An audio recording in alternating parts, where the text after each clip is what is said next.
দেখো, আমরা অনেক সময় কি দেখেছি যে একটা বড় ড্রাম থেকে একটা পাইপের মাধ্যমে একটা তরলকে অন্য পাত্রেতে স্থানান্তরিত করা হচ্ছে। ঠিক আছে? তো সেই যে আমরা যে এই ব্যবস্থাটা দেখি, ঠিক আছে, সেই ব্যবস্থাটা কিভাবে হয় আমাদের মাথার উপর দিয়ে যায়। কেন? কারণ আমরা দেখি একটা পাইপকে দিল একটা বড় পাত্রে, সেখান থেকে দেখলাম তরল করে একটা ছোট পাত্রে পড়ছে। এবার সেইটাকে কি, সেটার কারণ কি? সেটার কারণটা হচ্ছে এই যে ব্যবস্থা, সেটাকেই বলা হচ্ছে সাইফন। ঠিক আছে? তাহলে সাইফন হচ্ছে কি? সাইফন হচ্ছে এমন একটা ব্যবস্থা যেখানে কি করা হয়, যে দুটো পাত্রের মধ্যে কোনোটাকেই নাড়াচাড়া না করে বায়ুমণ্ডলীয় চাপকে কাজে লাগিয়ে বড় পাত্র থেকে তরলকে কি হয়, একটা ছোট পাত্রে স্থানান্তরিত করা হয়। ঠিক আছে? তো সাইফন দেখতে কেমন হয়? ঠিক এরকম দেখতে হয়। ঠিক আছে? এই যে একটা পাইপ, এর দেখছো এই বাহুটা ছোট আর এই বাহুটা কি বড়, এরকম একটা পাইপ নেওয়া হয়। ঠিক আছে? সেইটা হচ্ছে কি সাইফন। এবারে তোমাকে কিভাবে তুমি একটা পাত্র থেকে অন্য পাত্রে তরল স্থানান্তরিত করবে? প্রথমে কি করতে হবে, ওই পাইপটাকে, যে তরলটা তুমি স্থানান্তরিত করবে, ধরো জল বা ধরো তেল, সেই পাইপটাকে কি করতে হবে, তোমার জল বা তেল দিয়ে পূর্ণ করে নিতে হবে। পূর্ণ করে দু হাত দিয়ে তোমাকে চেপে রাখতে হবে। চেপে রেখে এবারে যে পাত্র থেকে আমি স্থানান্তরিত করব, সেই পাত্রে কি করতে হবে, ছোট মুখটা, যেটা ছোট মুখ আছে, সেই ছোট মুখটা কি হয়, সেই পাত্রের মধ্যে ডুবিয়ে দিতে হবে।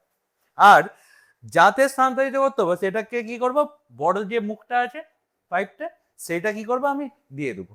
দিলেই অটোমেটিক্যালি দেখতে পাবো যে এখান থেকে তরল কি হচ্ছে, বড় পাত্র থেকে ছোট পাত্র অবধি পূর্ণ হবে। তবে এখানে একটা গল্প আছে, যে আমি যদি ছোট পাত্রটাকে এই বড় পাত্রের থেকে যদি উঁচুতে রাখি, তাহলে কিন্তু সাইফন কাজ করবে না। ঠিক আছে? কেন? না, আমরা জলের সমুচ্চশীলতা ধর্ম জানি। জল কি করে, একই লেভেল বজায় রাখতে চায়।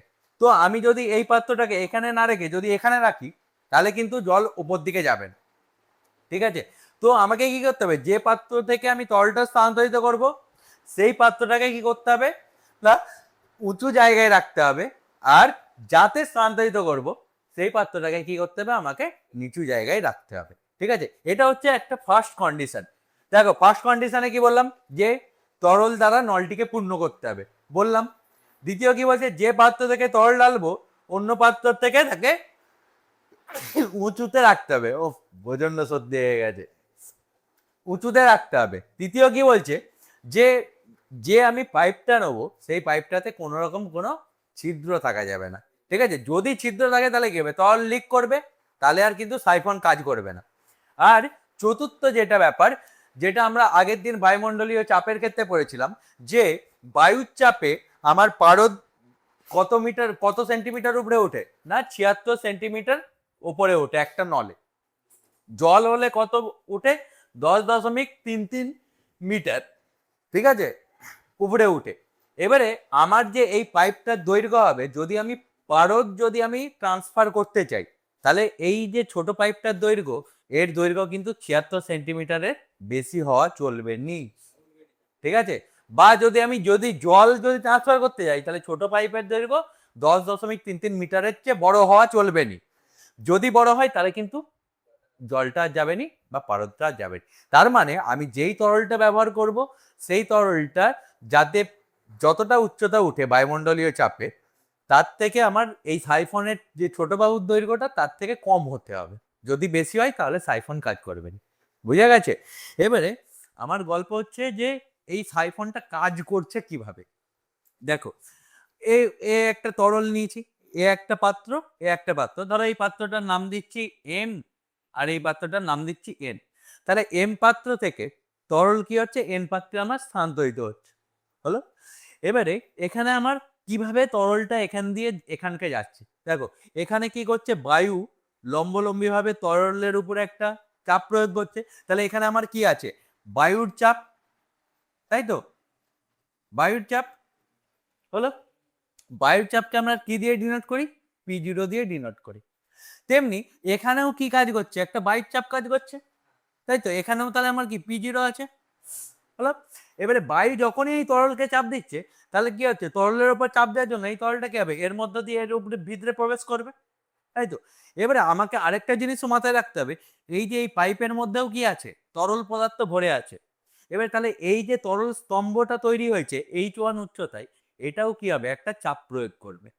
তাহলে এই H1 উচ্চতার জন্য এই তরলটা কি কতটা চাপ প্রয়োগ করবে? যদি তরলের ঘনত্ব আমি যদি ডি ধরি, ডি হচ্ছে তরলের ঘনত্ব, যদি ডি হয় তাহলে H1 উচ্চতার জন্য কতটা চাপ দিবে? আমরা পড়েছিলাম যে পি সমান এইচ রো জি, এই সূত্রটা পড়েছিলাম যে চাপ সমান কি উচ্চতা গুণিত ঘনত্ব গুণিত অভিকর্ষ ত্বরণ। তাহলে ডি ঘনত্বের তরল H1 উচ্চতার জন্য কতটা চাপ প্রয়োগ করবে? সেটা হচ্ছে কি H1 রো জি, তাই তো? এটা কি P1, তাহলে এই স্তম্ভটা কতটা চাপ প্রয়োগ করছে? H1 রো জি। তেমনি তাহলে এই যে স্তম্ভটা এটাও তো তরল দ্বারাই পূর্ণ করা আছে, তাহলে এটা কত চাপ প্রয়োগ করছে? P2 সমান কি হবে? H2 রো জি হবে।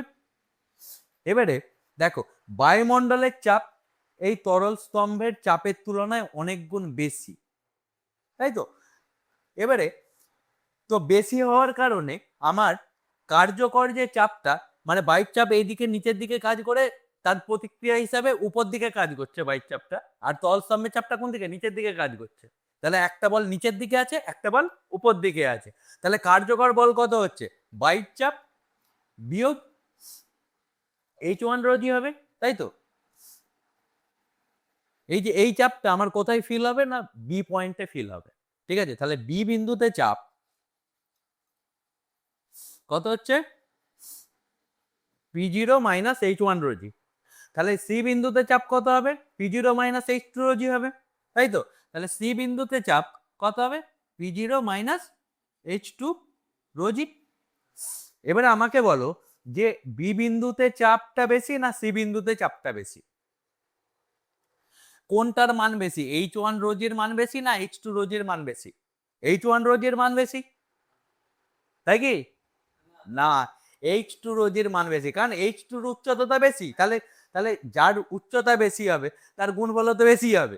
এবার তাহলে এইটার মান বেশি, এটার মান কম, তাহলে এইটা কি এটার থেকে কি বেশি, তাই তো? তাহলে P2 গ্রেটার দেন P1। এবারে যখন বাইক চাপ থেকে আমি বেশিটা যখন বাদ দেবো, তখন কার্যকর চাপটা কি হবে? কমে যাবেন, তাই তো? এটা থেকে এটা বাদ দিলে যতটা যে মানটা আসবে, এটা থেকে এটা বাদ দিলে কি হবে? তার থেকে কম মান আসবে। তাহলে এই সি বিন্দুতে কি তৈরি হচ্ছে? নিম্নচাপ তৈরি হচ্ছে। আর বি বিন্দুতে কি চাপ তৈরি হচ্ছে? উচ্চচাপ তৈরি হচ্ছে, কারণ বি বিন্দুতে চাপটা সি বিন্দুর চাপের থেকে কি বেশি। তাহলে আমরা কি জানি যে তরলের প্রবাহ কোন দিক থেকে কোন দিকে হয়? উচ্চচাপ থেকে নিম্নচাপের দিকে। সেই জন্যই তরলটা এই দিক থেকে এই দিকে প্রবাহিত হচ্ছে।